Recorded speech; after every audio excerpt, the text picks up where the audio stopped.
My brother took his own life, and my family thinks I had some insane life insurance policy on him and am now filthy rich. Now they are harassing me to get their cut while I am grieving. Posted by you/throw a redhead orphan. I, 20F, ran away from home when I was 16.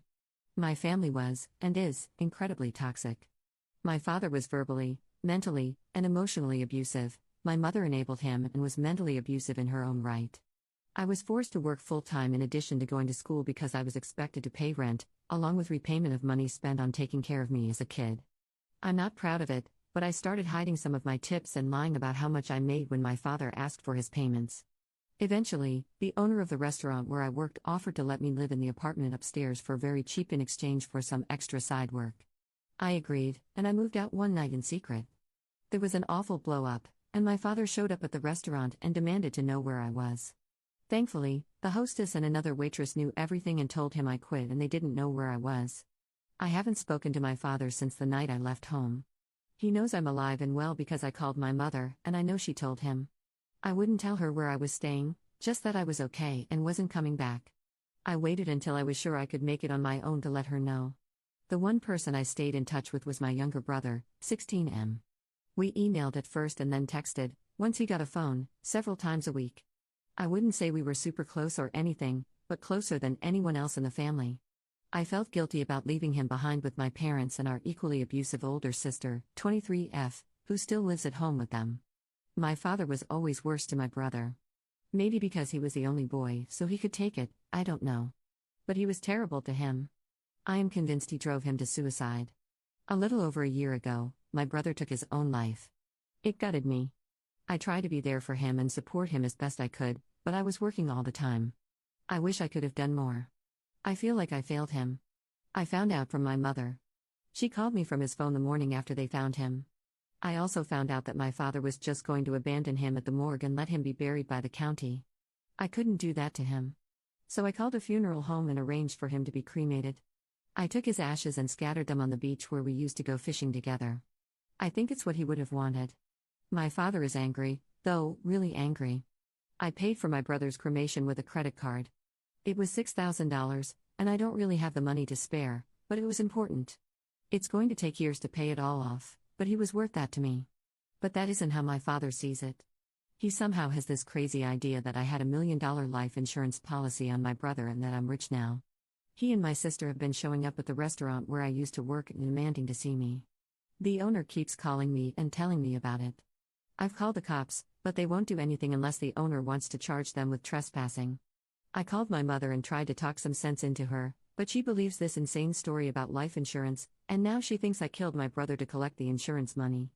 My sister keeps calling me from different phone numbers and leaving awful, threatening messages demanding her cut of the money I don't freaking have. They are all crazy and hurtful, and I am worried this is going to get worse. What can I do? Top/relevant comments. Commenter. Your boss is great, but he's going to fire you soon. Your father is just like a rotting disease that destroys everything he touches. You have to get out of your area ASAP. Talk to your boss, come up with a plan that gets you as far away as possible, across the country if necessary. Ask if your boss will give you a good reference. Then just leave. Look up youth hostels in an area where there are lots of jobs. Apply at any job possible to get on your feet. You don't have to put up with this stalking and abuse. But if the police are not doing their job, then running towards a new life is the best option. Good luck, I know you are a survivor and will achieve miracles. Ops response. That description of my father hits home. You're right. They aren't just going to move on and let me go. I wish I could convince them there isn't any money and to just let me live my life. I don't even think I could have gotten life insurance on my brother if I wanted to. Leaving will be scary, but I think you're right. I think I have to. Commenter 2. They know where you live? Ops response. They know where I used to work and who my friends are. They have harassed people I know a few times. I still live above the restaurant, but I don't work there anymore. Utilities and stuff are in my landlord's name. Update 2 months 2 weeks later. First of all, thank you to everyone who replied to my last post. It means a lot to me that so many people cared. The advice and support I received were really desperately needed. I didn't realize how much. Honestly, when I posted, I was hoping for some kind of magic answer that would get my unreasonable family to just listen to me. What I got was much more. I guess I couldn't see just how blind I was to certain people in my life, my mother especially. I always labeled her, in my head, as the good parent.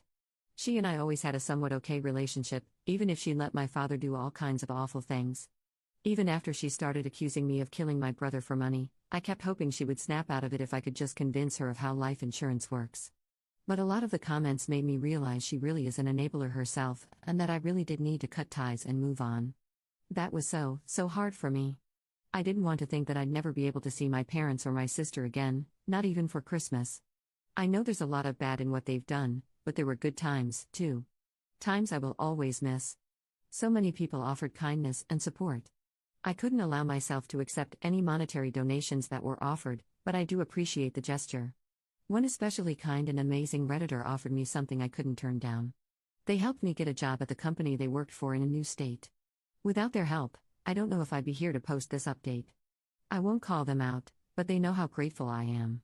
Okay, on to the actual update. As I mentioned, I have a new job. It's better than what I was doing and has some great benefits attached. It's in a new state, where I am now, along with a new roommate and her kitty. Uprooting myself and finding a place to live during a pandemic was challenging, but my roommate has been awesome and very understanding. She knows my situation and won't let anyone claiming to be family inside if they somehow manage to find me. Everything is in her name that can be, and she's happy to keep it that way to help keep me safe. I figured things out with my new employer, who allowed me to do almost everything related to interviewing and screening online, so I knew I'd have a job waiting for me.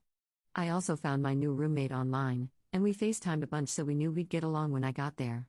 She even picked me up and helped me get settled. When I told my landlord and former boss I'd be leaving for good, she was sad but happy for me. She waived my last month's rent and even gave me a Christmas card with some cash in it to help me start my new life. But it wasn't all good. I made a mistake, and I know a lot of you warned me about it. I could not leave without saying goodbye. Plus, I needed something to remember my brother by. He had a huge collection of old band shirts, and I wanted just one of them. I knew my mother hadn't touched his room, saving evidence for the investigation, she said, so I knew she would have won. I called her up and told her I wanted to see her. I told her that I wanted to have dinner with her and her alone, and she agreed not to tell my father or my sister about it. I told her I wanted one of his shirts, and she agreed to bring one for me. I told her I was leaving town and that I wanted to say goodbye for closure and because it was Christmas, which was always such a special time for her and me. I wanted to meet somewhere in public, so I picked a restaurant we had been to before that I knew she liked. I got there early and watched her come in so I knew she was really alone before she sat down. We had a really nice meal together. She seemed to have actually changed her mind about my father's crazy allegations. We talked about my brother. I told her where I'd scattered his ashes in case she wanted to visit him. When it came time to leave, I paid the bill and asked about the shirt. She told me she left it in the car so it didn't get stains on it. She had been so nice and friendly during dinner that I trusted her. I went with her to the parking lot to get my brother's shirt out of the car. My father was waiting there for us. And he had a gun. As soon as I saw him, I screamed as loud as I could and ran. I went back inside the restaurant and yelled that there was a man after me and he had a gun. He barged in, screaming, and I ran off into the bathroom and locked myself in. I called the police and waited in there with the dispatcher on the phone until they came and got him.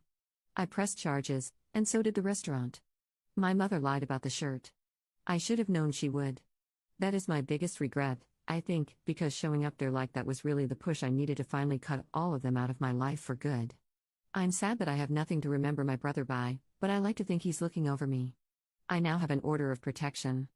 I changed my number and deleted all my social media. And I am thinking of changing my name, too, maybe taking my brother's first name as my surname as a way to honor him. I hope 2021 can be my year. Top/relevant comments. Commenter. Don't take your brother's name. I get why you would do it, but it's still dangerous. They could find you with that. It's not great, but you have to be careful. Second update 4 years 5 months later. Hi Reddit. It's been a while, and I honestly forgot about this site entirely. I don't use any social media or anything, so I'm not really in the habit of keeping up with these things. But Reddit sent an email about a privacy update and reminded me about it, so I thought I would share an update in case anyone still cares. The past 4 years have brought a lot of growth for me. I did change my name, as some suggested. I didn't end up taking my brother's name out of fear of linking me to my former family and making it easier for them to find me. I did want a connection, though, so I took the fairly common, Last name of his favorite singer is my last name and a first name I've always loved and wanted to name a daughter someday. My roommate was amazing. She got married last year and moved out with her now husband. I still see them occasionally as friends. She let me keep the apartment, and I also ended up with her kitty because he liked me better and her husband is mildly allergic. So we're besties now, facing the world together. I ended up leaving the job that kind Redditor helped set me up with after 2 years. I found a much better role closer to the apartment. It pays better, and I can walk to work. I'd call it a win. I know everyone is wondering if there has been more family drama, but luckily there hasn't really. I haven't heard from any of them since I left. I am waiting for it, though, and trying my best to make sure it can't ever happen. I do wish I had something left of my brother's. He'd be 20 now, the same age I was when all of this went down. It still hurts to know he won't ever be 20, or 30, or anything else. I wish I had kept a piece of him or maybe had some of his ashes made into a necklace or something just to have him with me. Everything happened so fast, and I never thought I'd end up leaving home, so I always thought I'd just be able to go visit our beach if I wanted to talk to him at all. But I guess that's the trade-off. I don't date at all. I really keep pretty much to myself, at least for now. I don't think I can trust people enough to get close. I'm in therapy, and it's helping. Things are honestly pretty good right now. I just wanted everyone who wondered to know that. So many kind people offered support and advice and opened my eyes to realities I wasn't ready to recognize. I might not be here if not for them, especially the person who put me in touch with resources and helped me find a new job. I owe my new life to them, so thank you.